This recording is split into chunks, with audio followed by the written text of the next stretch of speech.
Hola, hola, sean todos muy bienvenidos a una nueva edición de nuestro programa. El día de ahora estaremos con tres mentes muy importantes conociendo el pensamiento que cada uno de ellos tiene acerca de la pedagogía moderna. Ellos nos ayudarán a comprender mejor el concepto de lo que nosotros actualmente tenemos como la escuela nueva. Así que vamos a dar la bienvenida a Juana Moscomenio, quien fue el primero en hablar de la primera escuela o escuela materna y que también es considerado el fundador de la pedagogía moderna. También tenemos la participación de Joan Erich Pestalozzi, conocido en los países de lengua española como Enrique Pestalozzi, quien fue un influyente pedagogo, educador y reformador suizo que aplicó los ideales de la última ilustración a la pedagogía. Y por último, pero no menos importante, a Johann Friedrich Herbart, quien fue un filósofo idealista, psicólogo y pedagogo alemán. Junto con otras dos compañeras estaremos realizando una serie de preguntas que nos abrirán paso al conocimiento. Así que sin nada más que decirles, comencemos. Bienvenidos a un programa más de Conociendo Maestros. Señor Juana Moscomenio, sea bienvenido a nuestro programa. Para comenzar la entrevista, háblenos un poco acerca de usted.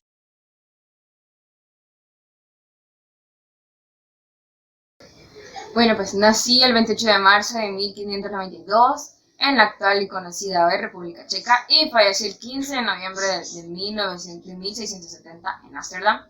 Fue un teólogo, filósofo y pedagogo. También soy considerado el fundador de la pedagogía moderna y fue el primero en hablar de la primera escuela o escuela materna. No la consideraba una institución fuera de la familia, pero sí la consideraba en la primera en transmitir una serie de valores al niño, ya que para mí el aprendizaje debe comenzar en el hogar, siendo de esta manera que los padres eran los primeros educadores. Bueno, señor Comenio, como en toda persona, la época influye en ella. Por eso nuestros televidentes desean que les comente un poco del contexto en el cual usted vivió.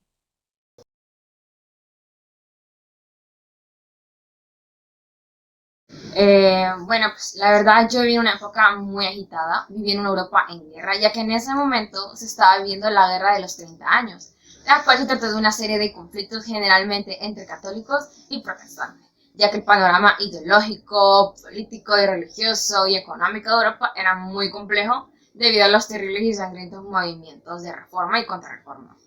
Cuando los credos religiosos dirigían las políticas en el mundo se explicaba según la Biblia y cualquier desviación de los preceptos equivalía a una herejía, que se pagaba a veces con la vida. Bueno, señor Comenio, podemos ver que su época fue muy agitada. Pero cambiando un poco de tema, adentrémonos un poco más en la educación, ya que deseamos saber sobre su pensamiento pedagógico.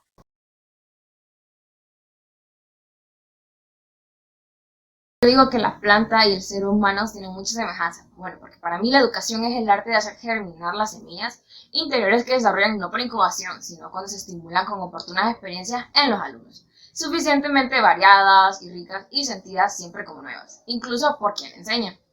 Para mí la educación debe ser comprensiva, no memorística, y un proceso para toda la vida, que integre las actividades creativas y sus principios para una amplia reforma social, y que ésta esté basada en la unión de la teoría, la práctica y las crisis, paso a que sí sea un estímulo para el pensamiento del sujeto, en este caso, pues, el alumno. Bueno, señor Comenio, también usted nos comentó que la educación debía tener como meta al ideal pansófico. ¿Puede hablarnos sobre de qué trata dicho ideal?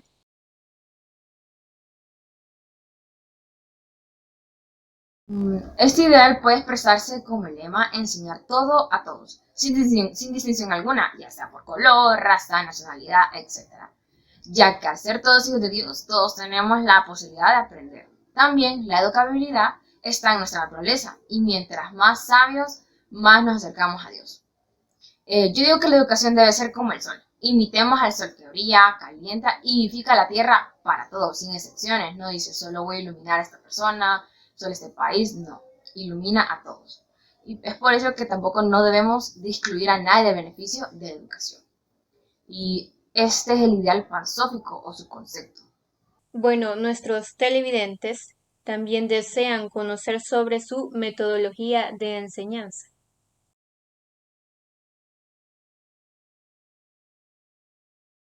Eh, para mí el enseñar se debe a una exposición de tres cosas: tiempo, objeto y método. Así como la naturaleza es única, al igual que Dios, así también el método como imitación de la naturaleza debe de ser único, desplegándose entre enseñar, aprender, leer, escribir, palabras, cosas, pasar de lo más simple a lo más complejo. Mi metodología en la educación fue basada en la unión de la pedagogía con la didáctica. Con ese sistema quería dirigir la progresión moral e intelectual del alumno.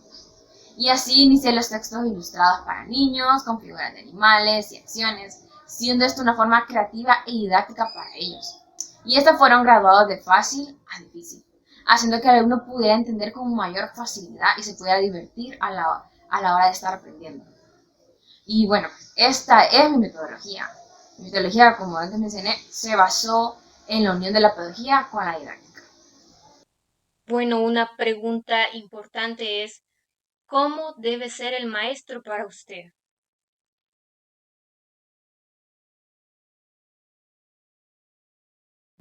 Para mí, el maestro debe conocer primero las cosas que enseña, ya que no puede enseñar algo de lo que no sabe. Además, debe aprender que no debe avanzar mientras los conocimientos básicos no estén firmes en la mente del alumno, ya que al hacerlo, esto ocasionaría más problemas adelante para él y para el alumno. También para mí el docente debe estimular positivamente al estudiante para que ame el conocimiento, pueda tener un cariño hacia él y quiera más, dando de manera metódica, sencilla y primordialmente que aprenda haciendo, es decir, activando todos sus sentidos físicos, mentales. También rechazo la idea de ocupar los métodos tradicionales, bueno, ya que en mis tiempos los métodos tradicionales eran basados en el uso de golpes y violencia para que los niños captaran y aprendieran. Pero pues yo rechazo esa idea porque la verdad no considero que sea de esta forma. No considero que el niño aprende más al pegarle o al ocupar la violencia. Bueno, para finalizar, ¿podría comentarnos alguno de los aportes que realizó en la educación?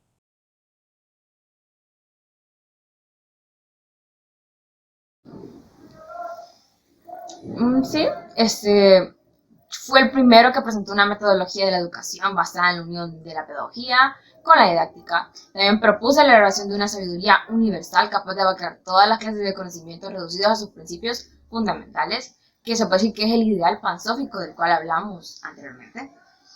También aporté que la enseñanza debía ser repartida en 4 grados según la edad de los alumnos y su programa de estudiantes. Estos 4 grados el primero sería la escuela materna, que sería de 0 a 6 años. La segunda sería la escuela elemental, de 6 a los 12 años. La tercera sería la gimnasia o escuela latina, de 12 a 18 años. Y la cuarta, la academia o universidad, que se ejercería de 18 a 24 años.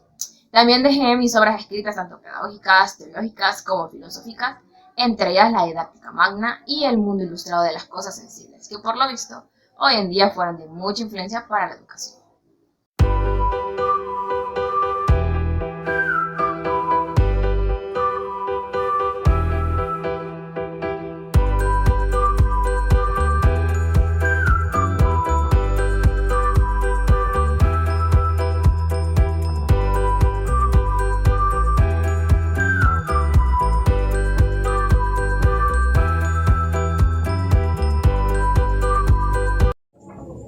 Joan Erich Pestalozzi, o mejor conocido por alguno de nosotros como Enrique Pestalozzi. Quiero darle una cordial bienvenida y ¿qué le parece si comenzamos con la primera pregunta? O mejor bien dicho, si empezamos por conocer un poquito más acerca de quién fue usted.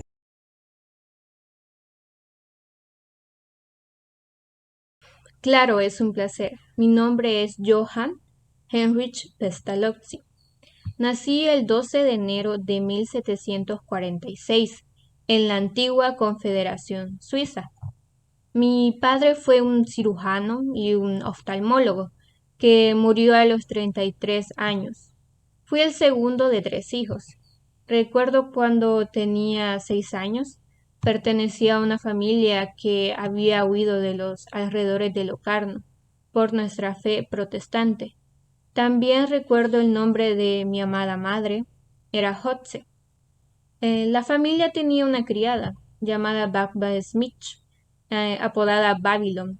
Después de la muerte de mi padre, fue solo gracias a Babylon como a la ayuda de mi madre que la familia se pudo sostener. Muy bien, señor Pestalozzi. Ahora, ¿qué le parece si si hablamos un poquito acerca del contexto en el que le tocó que vivir?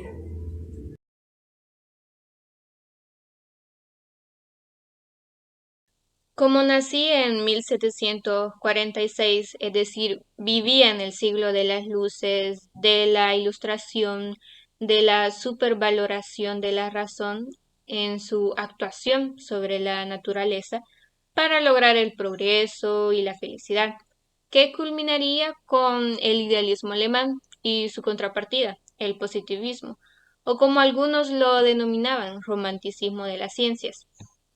En esa época se sientan las bases del naturalismo, definida como una filosofía educativa, desarrollada en el siglo XVIII, que sirve para inspirar las tendencias científicas, psicológicas y sociológicas posteriores en educación.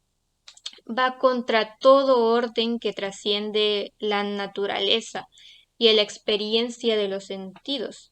Excluye todo lo que sea espiritual y trascendental a la misma experiencia. Su creador fue Rousseau. Impactó mi alma sensible y, confieso, mi espíritu soñador y nada práctico fue cogido entusiásticamente por este libro de ensueños, denominado El Emilio, lleno de cosas irrealizables. Durante el siglo XVIII, el gobierno suizo condenó dicho libro, Emilio, de Rousseau, diciendo que era peligroso para el Estado y la religión cristiana. Se dio una orden de prisión contra Rousseau. En 1765, mi ex profesor Johann Bodmer me enseñaba sobre Rousseau. Fundó también la Sociedad Helvética con otros 20 filósofos. Este profesor reunía a todos sus alumnos en una sala del gremio que se llamaba Patriotas para debatir sobre los pensamientos de los filósofos antiguos y también modernos. Su objetivo era la promoción de la libertad, también la regeneración moral y cívica y la educación popular. Asimismo, la sociedad imprimió un periódico en donde mi persona, a los 19 años, fui un miembro activo contribuyendo con muchos artículos en este periódico. Recuerdo que escribí uno que se titulaba El Monitor. Bueno, luego de todos estos sucesos, crecí y comencé a trabajar como maestro en una escuela pública. Y en 1800 fundé mi institución educativa privada como un internado en el castillo de la ciudad. Bien, ahora que ya conocemos un poco más acerca de cómo fue su vida y la situación en la que se vio rodeada en aquel entonces, ¿qué le parece si vamos cambiando un poquito más de tema y nos adentramos un poco más en la pedagogía? ¿Podría compartirnos usted cuál era su pensamiento sobre la pedagogía y el maestro, por favor?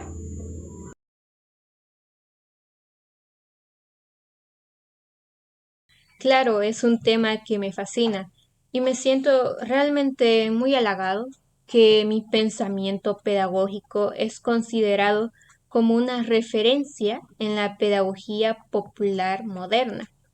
Mi pensamiento se desarrolló en el marco de un movimiento cultural e intelectual desarrollado en el siglo XVIII, claramente, principalmente en Europa, como la Ilustración, cuya finalidad que presenté era demostrar que la razón y el conocimiento humano podían combatir la ignorancia y conseguir un mundo mejor, inspirando así profundos cambios sociales y culturales como la Revolución Francesa. También defendí la individualidad del niño y la necesidad que los maestros fueran preparados para lograr un desarrollo integral del estudiante, más que para implantar los conocimientos, donde el maestro tiene una confianza muy grande en las capacidades del infante. También trabajé algunos principios pedagógicos, como el de la naturalidad en el proceso pedagógico, principio que se deriva de la necesidad de la libertad en la educación del niño. Entonces, es necesario que éste sea libre para que pueda actuar y pensar a su modo en contacto con todo lo que le rodea. La educación elemental se debe implementar a partir de la observación de la experiencia y el interés de las actividades educativas, no enseñar nada que los niños no puedan ver.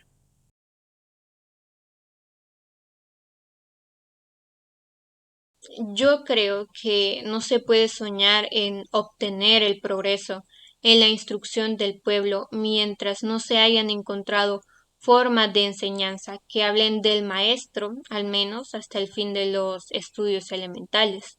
El simple instrumento mecánico de un método que debe sus resultados a la naturaleza de sus procedimientos y no a la habilidad de aquel que lo practica. Por lo tanto, implementé un método, intuición global. La intuición comienza con la experiencia y la considero un principio de conocimiento y una posibilidad para la enseñanza misma. Considero esta intuición como un acto espontáneo y por ende el niño o la niña se puede identificar con el mundo que lo rodea. Mi método se basa en 3 puntos. El primero es la forma: observar, medir, dibujar y escribir. Enseñarles a distinguir la forma de cada objeto, es decir, sus dimensiones y sus proporciones, y hacerse la pregunta: ¿cuál es su forma? Enriquecer la memoria de los niños con explicaciones sencillas de objetos y materiales. Enseñar a describir y a darse cuenta de sus percepciones. Enseñar al niño, por medio del dibujo, a medir todos los objetos que se presentan a su vista. Y también adquirir habilidades para reproducir. Pienso que por medio del dibujo se ejercita al niño en su escritura. Luego tengo el punto número 2, que es el número. Aquí veremos las relaciones métricas y numéricas. Enseñar a los niños a considerar cada uno de los objetos que se les da a conocer como unidad, es decir, separado de aquellos con los cuales aparece asociado. Y la pregunta: ¿cuántos hay? La utilización de tablillas con letras, las cuales acumulaba de una en una para que el niño conociera la relación de los números, al mismo tiempo que servía para aprender las letras, partir de las cosas más simples hasta avanzar a las más complicadas. Luego tenía el tercer punto, que es el nombre, que era familiarizarlos tan pronto como sea posible con el conjunto de palabras y de nombres de todos los objetos que les son conocidos. Y la pregunta: ¿cómo se llaman? Mi método es lógico, es basado en la concepción analítica y sistemática de la enseñanza y el aprendizaje. Pero como maestro estaba consciente que el modelo de hombre para mis alumnos debería ser un hombre moral. Este hace el bien y ama, y sus acciones se basan en la fe y en lo posible deja a un lado su egoísmo. Para finalizar, ¿qué le parece si nos podría decir alguno de los aportes que realizó usted a la educación?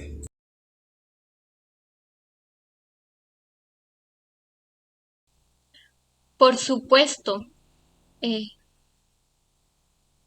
Por supuesto, me siento orgulloso de haber sido escritor, y es que siendo joven, después de mis fracasos en una empresa textil, hay que resaltar que para subsistir me dedicaba a la actividad de escritor.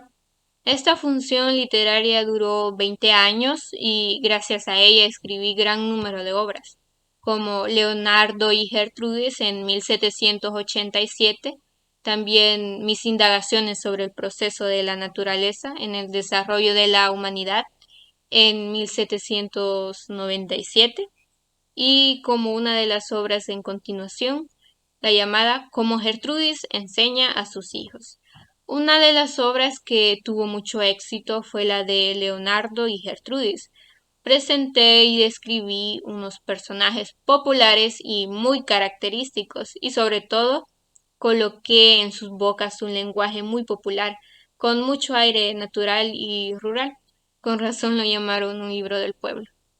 Incluso hay un escrito en mi tumba que es un detalle sobre la obra, que dice Predicador del pueblo de Leonardo y Gertrudis.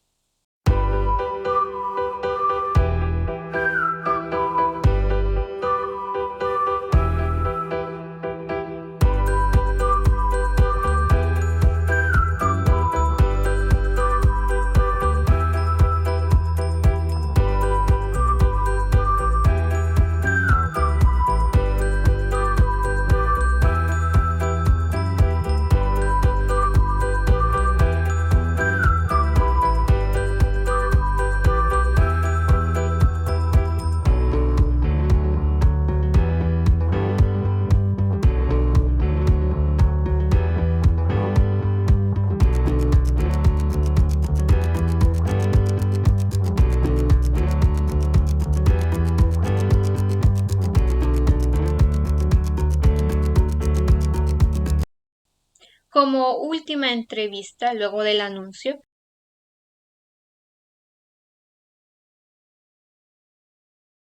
En el siguiente entrevistado es el señor Johann Herbert. Es un gusto tenerla aquí, señor Johann. La verdad es que para mí es un honor ser quien la va a entrevistar. Y empezando esto, pues quisiera que nos hablara un poco sobre quién fue. ¿Quién fue usted, señor Johann?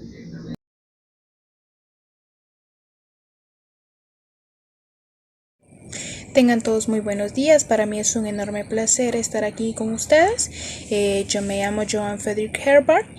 Nací en Oldenburgo, en Alemania, en mayo de 1776. Mis primeras enseñanzas las recibí en casa con un maestro privado. Luego ingresé al Colegio Humanista de mi ciudad y realicé estudios universitarios en Jena. Fui profesor de filosofía en Gotinga y en Königsberg. Me hice cargo de la cátedra que ocupaba Kant. Después de una vida totalmente entregada a las tareas académicas, lamentablemente fallecí en Gotinga en agosto de 1841. Datos más interesantes, pero bueno, ya entrando un poquito más en confianza, ¿podría hablarnos un poco sobre cómo fue el contexto o la época en que vivió?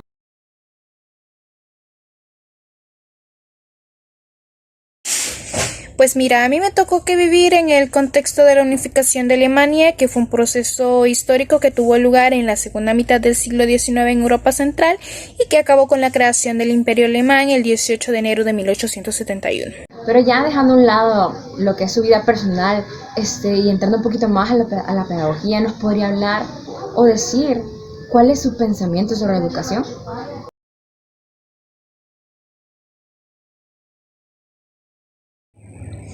Pues mira, yo considero que la educación, o mejor dicho, la instrucción, tiene como misión el construir desde fuera y por medio de estímulos externos la personalidad del niño. Lejos de considerar la existencia de un espíritu activo, dinámico y creador, cuya evolución debe ser más bien respetada que dirigida. Para mí el aprendizaje consiste en la percepción y apropiación mental que permite a una nueva experiencia o estimulación cobrar sentido por las experiencias previas con las cuales se relaciona el niño. El conocimiento no basta, porque el valor de un hombre no se mide por su entendimiento, sino por su voluntad. Instrucción no significa información, sino instrucción educativa destinada a formar caracteres. Bueno, hablando con respecto a la educación y a la hora de enseñar, ¿nos podrían un poco sobre su metodología? O sea, ¿de qué trató? ¿En qué se basó?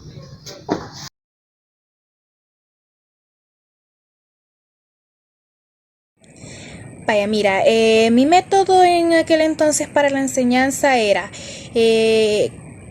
consistía en 4 pasos o grados formales de la enseñanza. El primero era la etapa de la claridad o la mostración del objeto. El segundo era la etapa de la asociación o comparación. El tercero era la etapa de la sistematización y por último teníamos la etapa del método o de aplicación. Claro, este sistema de educación cuyos principios y método de enseñanza siempre se basaban en la experiencia. Me agrada mucho el pensamiento que tiene sobre la educación. Pero bueno, basándonos en lo mismo, desde su propio punto de vista, ¿cómo cree que debe ser el docente? ¿Cómo cree que debe de actuar ante los alumnos?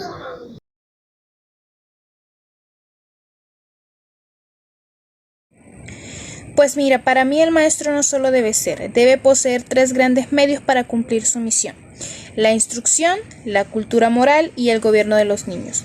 Que el único fin de la educación sea el perfeccionamiento moral de los alumnos. Las dos primeras tienen como fin el cultivo de la inteligencia y la formación del carácter.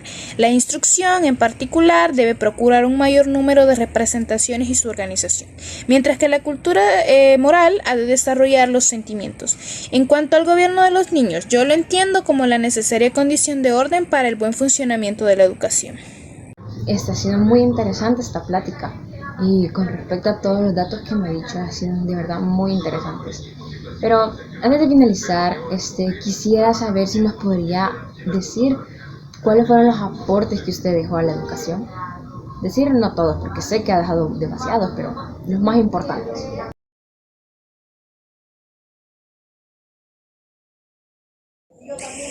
Los principales aportes que yo hice a la educación fueron lo que actualmente conocen como los tres medios de la didáctica herbatiana. Pueden notarse en la pedagogía moderna de la siguiente manera.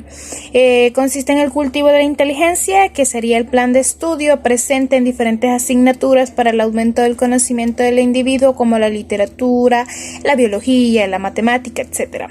Luego estaría la cultura moral para la formación del carácter, que además de ser una función del docente actual, también se ha implementado una asignatura exclusiva para este medio llamada Moral, Urbanidad y Cívica.